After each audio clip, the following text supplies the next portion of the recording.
Honorable Speaker, I present the interim budget for 24-25.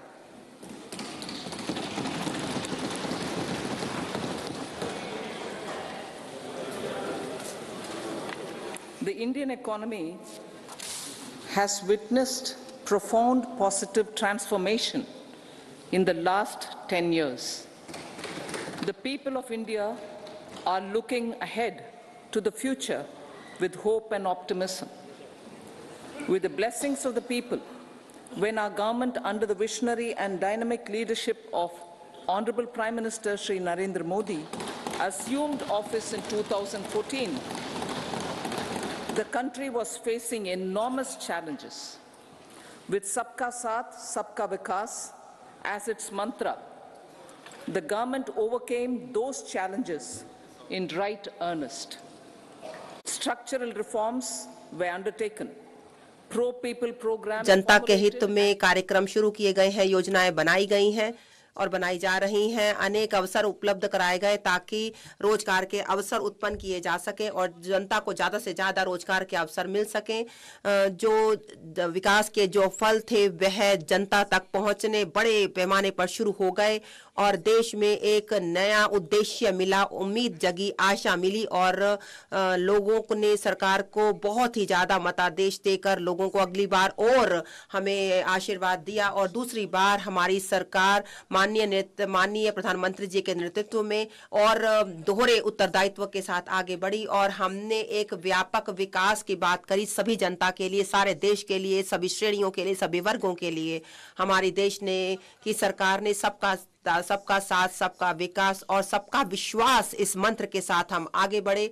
हमारा जो विकास था इसमें यह कहा गया कि हम सभी प्रकार से समावेश करेंगे, विशेष रूप से सामाजिक समावेश होगा और हम सभी देश के सभी लोगों के विकास की हम बात करेंगे और हम साथ ही साथ भौगोलिक रूप से समावेश करेंगे उन सभी क्षेत्रों के लोगों का जो उस देश के अलग अलग भागों में रह रहे हैं।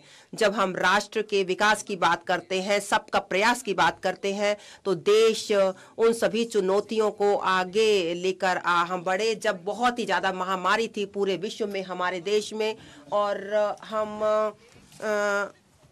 हमने बहुत ही ज़्यादा इसमें बात की कि किस प्रकार से हम बात करें और इसका परिणाम यह हुआ।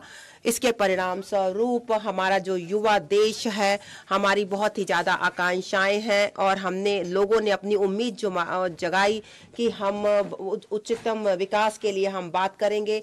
हमारी सरकार ने यह देखा कि किस प्रकार से हम आगे बढ़ेंगे और हम बहुत ही अच्छे मतादेश के साथ देश की जनता ने हमें आगे बढ़ाया है।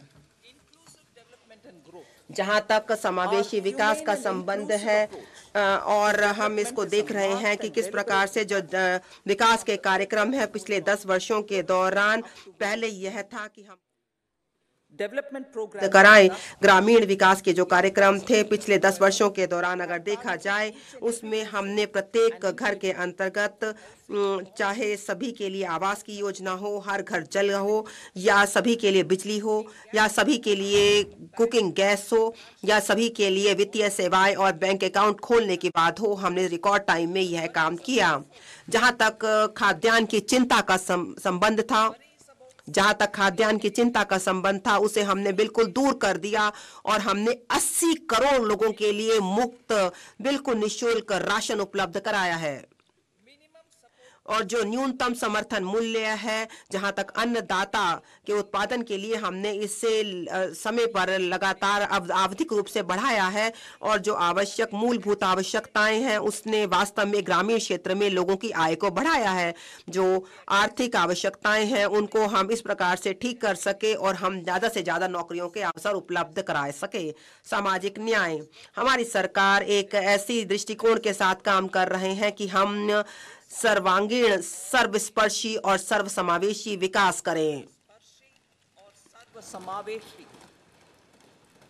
It covers all इसमें सभी जातियों को शामिल किया गया है और सभी स्तरों की जनता को शामिल किया गया है।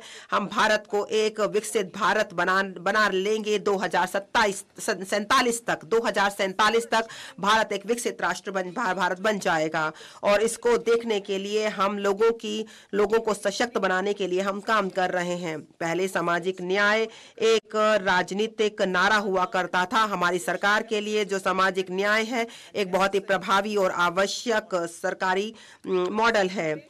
जो एक ऐसी स्थिति आ गई थी, एक ऐसी स्थिति जहां पर हम सभी दृष्टिकोण हमने ऐसा अपनाया है जहां तक हम एक व्यापक उपलब्धियों के साथ सभी को सभी चीजें दें। देखिए धर्मनिरपेक्षवाद वास्तव में यह हमारी क्रियाओं में है। हमने भ्रष्टाचार को खत्म किया है और हमने साथ ही साथ भाई भतीजावाद को भी खत्म किया है।